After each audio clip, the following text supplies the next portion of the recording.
Hey guys, welcome back to the show, and on this episode, I'm going to be talking about Yeti, Giant of the 20th Century. It's a film from 1977, and even though it was largely panned upon release for its shoddy effects and derivative plot, it has since earned a cult following for its campy charm and so bad it's good appeal. The film opens with a bunch of footage of glaciers, and none of this footage was shot for this movie. I'd bet my mortgage that some of it was shot for a nature documentary about penguins. The theme itself is a knockoff of O Fortuna, with enough notes changed to technically avoid a lawsuit.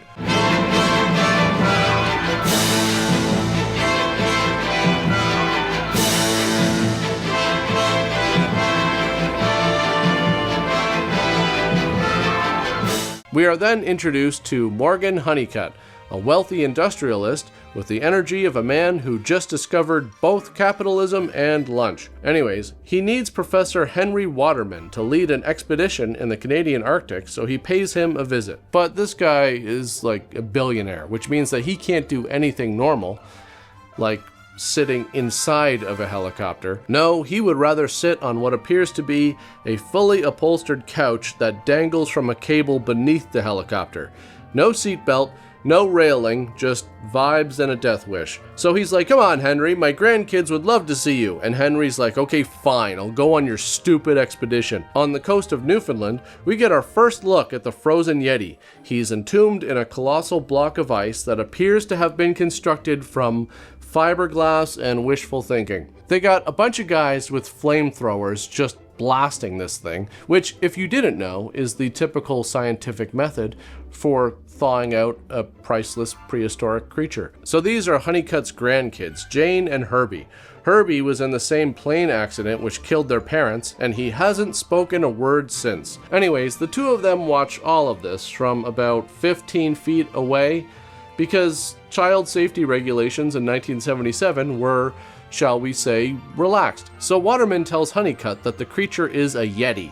This is the same creature known as Sasquatch in Canada, Bigfoot in the United States, but it's the Yeti in the Himalayas, which is the cryptozoological equivalent of explaining that a car is also called an automobile, a vehicle, and a money pit. We also meet Cliff, Hunnicut's head of security, who is secretly a corporate spy working for Hunnicut's business rivals, but the film won't reveal this for a while. Okay, so they're gonna thaw out and revive the Yeti now, and the method they use has gotta be one of the greatest achievements in the history of fictional pseudoscience. First, the Yeti is hoisted upright with chains and sealed inside a glass enclosure that looks like a phone booth designed for someone who makes calls from the top of a beanstalk.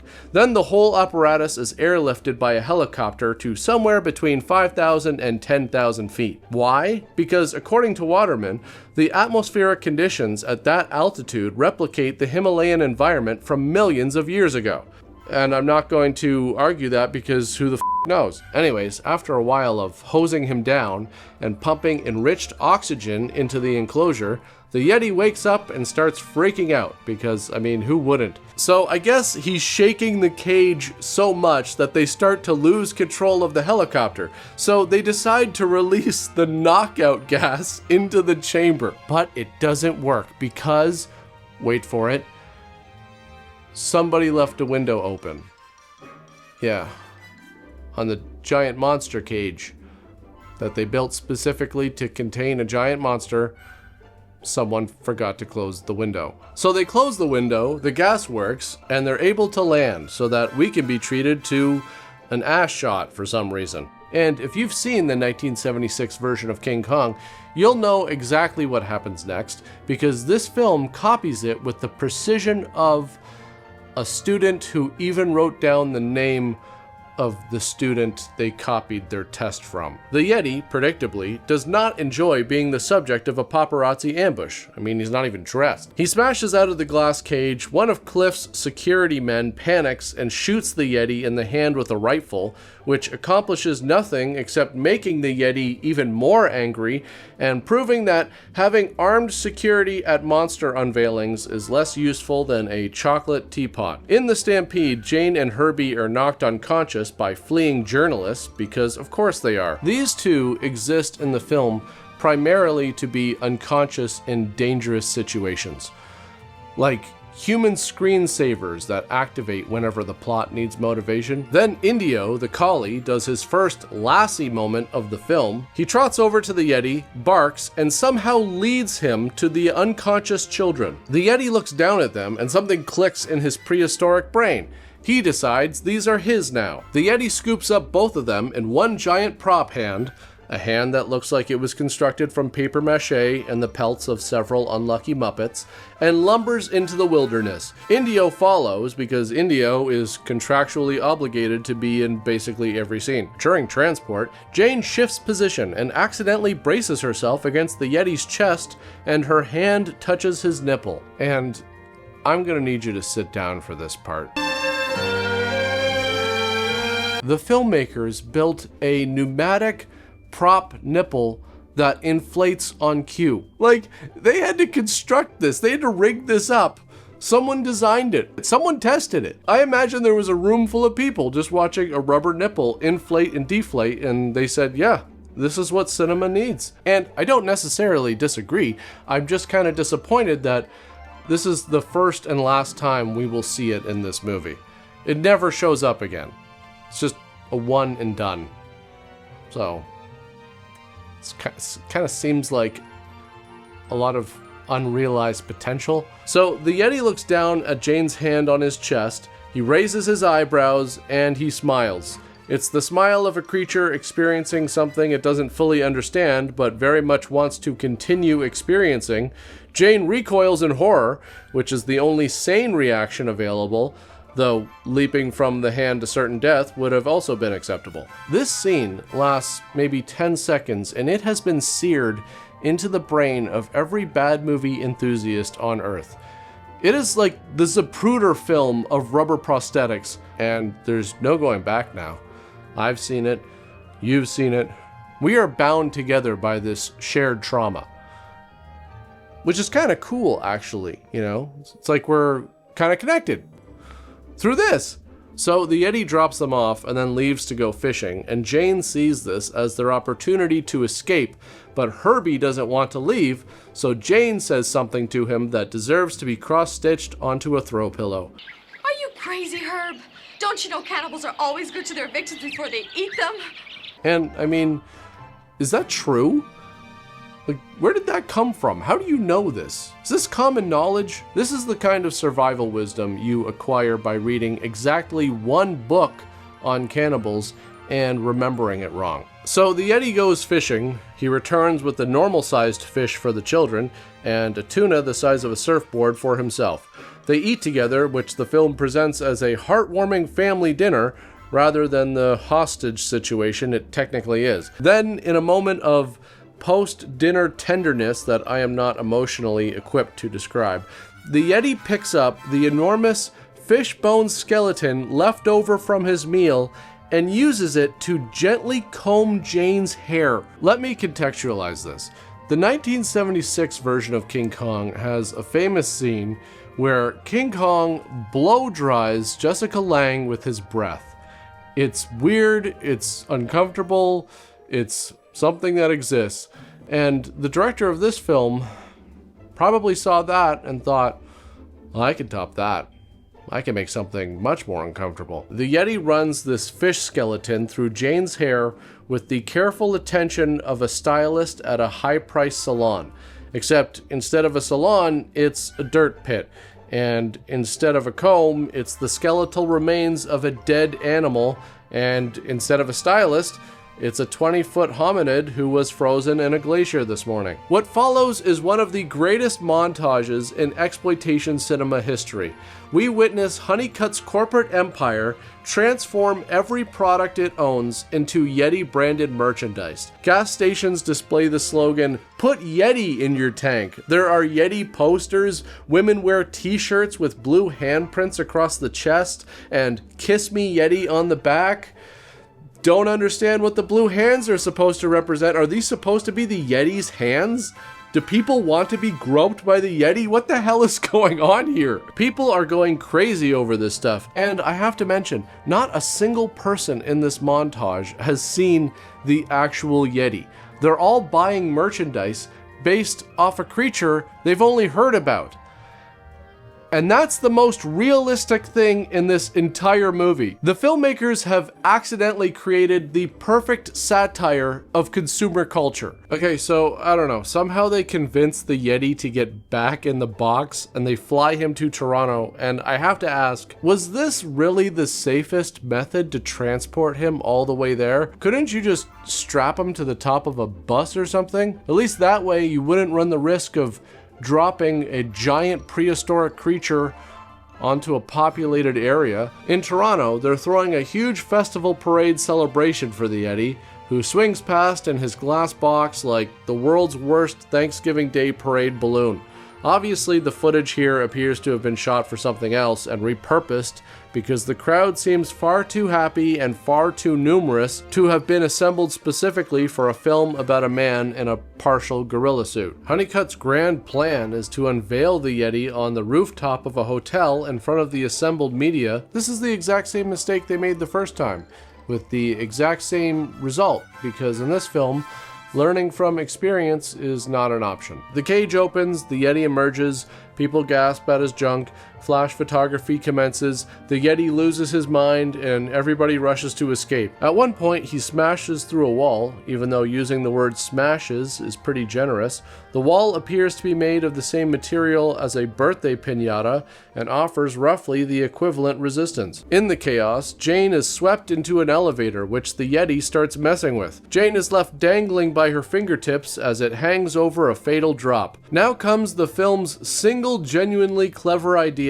Instead of climbing up a building like King Kong, the Yeti climbs down the exterior of the building, kicking in the windows on every floor as he descends. It's the film's one true inversion of the King Kong formula, and it almost works in the same way that a broken clock is right twice a day, and one of those times it's showing you something kind of cool. Just as Jane's grip fails and she plummets, the Yeti punches through a lower floor window and catches her in his palm, mere feet from the ground. She's unconscious, again, because Jane's superpower seems to be fainting at convenient moments. The Yeti holds her with the gentleness of someone cradling a baby bird, which would be touching if we hadn't already seen what happened with the nipple. And I have to address the scale problem. The Yeti's height in this film is not a fixed quantity. It's a living, breathing variable that changes from shot to shot like numbers on a slot machine. Jane regains consciousness and leads the Yeti to a warehouse belonging to one of Hunnicut's former business associates. At the warehouse, the Yeti collapses from what Waterman diagnoses as some kind of environmental shock, which is the scientific term for being a million years old and having a rough day. The professor sets up an oxygen tank to stabilize the Yeti and then falls asleep next to it. This is when Cliff's evil plan goes into motion. His two goons, Al and an unnamed henchman who might as well be called Dead Meat, sneak in, sabotage the oxygen tank, and at one point they murder Professor Waterman by repeatedly bashing his head against a crate. Let me repeat that. They murder the kindly old paleontologist in a movie that also features a Disco Yeti merchandise montage and a collie who's basically Lassie. The tonal whiplash here is enough that it could cause actual neck injuries. Anyways, the Yeti saw all of this, and once his oxygen levels are adjusted, he starts going after the bad guys. What follows is a scene that would be terrifying if the special effects weren't operating at the level of a high school haunted house. But then again, it's not often you get to see a man get strangled to death by a pair of giant toes. And before you ask, no, this movie was not directed by Quentin Tarantino. I have watched this scene many times because this may be the most absurd method of execution ever filmed. The film takes a genuinely unpleasant turn here that feels like it wandered in from a completely different movie. Herbie, hiding in the bushes with Indio, overhears Cliff plotting Jane's murder. Cliff spots the boy, there's a chase and a struggle, and one of them pulls out a knife and stabs the dog. Cliff then catches Jane, slaps her, throws her down in a scene that plays as an attempted sexual assault. This is a movie in which a man combed a woman's hair with a fish skeleton 35 minutes ago. The tonal range isn't just broad, it's clinically deranged. It's as if someone was writing a family adventure movie and accidentally shuffled in a few pages from a crime thriller and just kept writing. Okay, so the Yeti shows up and then he basically explodes out of the building and the bad guys take off trying to escape to the Toronto mountains. This is the climax of the movie, which includes the bad guys being pushed off a cliff by the Yeti's breath or something, and Cliff being squashed by the Yeti's foot. Jane then tells the Yeti to go away. No, like really, go away. Thank you. But please, go away. Go away. Wait, what? You're serious? This world is not for you. Oh, well, excuse me. I didn't realize that this world isn't for me. I guess the world was for me when you needed someone to save your life. Yeah, or someone to comb your hair. Yeah, then it was all good. And where exactly am I supposed to go? Is there a Yeti Reserve somewhere? Can you point me in the direction of the Yeti Reserve? Yeah, no, or how about the Yeti Clubhouse, where I can go hang out with other Yetis? Does that exist? Yeah, no, didn't think so. So where am I supposed to go exactly? I guess I'll just go die? Yeah, that's nice. Thanks for that. Hey, you. Yeah. You know what she thought when we first met? She thought that I was a cannibal. Like, where did that come from? She even told her brother that I was gonna eat them. She didn't even know me. Yeah, real nice.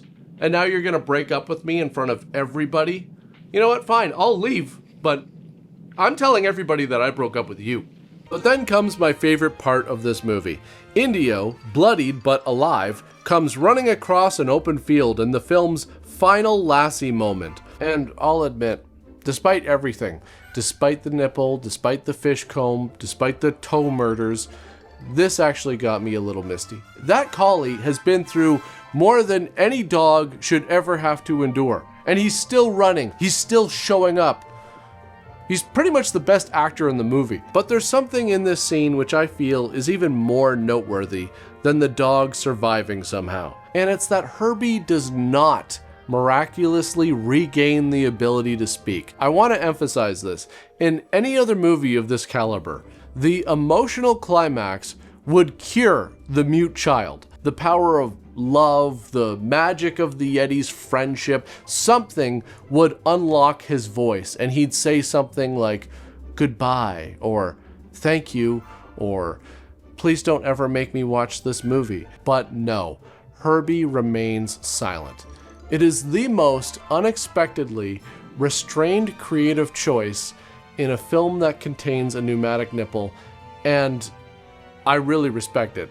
I gotta respect it. The film opened in Italy on December 23rd, 1977, a Christmas release, because nothing says peace on Earth like a prehistoric humanoid strangling people with his feet. It played in West Germany, Spain, Mexico, and Australia, but never received a US theatrical release, presumably because even the most adventurous American distributors watched the nipple scene and decided they'd rather not. Gianfranco Parolini directed this film under the pseudonym Frank Kramer and took a decade-long hiatus from directing afterward. This movie copies King Kong the same way a 5-year-old copies the Mona Lisa.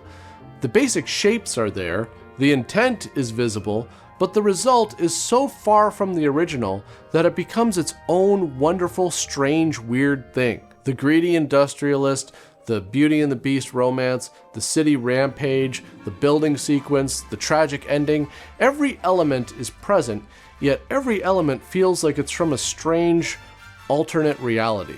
I want to thank all of my supporters on Buy Me a Coffee, Patreon, and my YouTube channel members. I want to thank all of you for tuning in. But that's pretty much it for this one, and I'll see you all next time. It's like the cinematic equivalent of being killed by a beanbag chair. Whoever got paid to build those toes should have gotten a raise, and they would have deserved every penny, so that we can be treated to an ass shot for some reason. Just ass, back sack, and an absurd amount of hair. Like, why would they include this shot? Nobody wants to see this. Who is this for?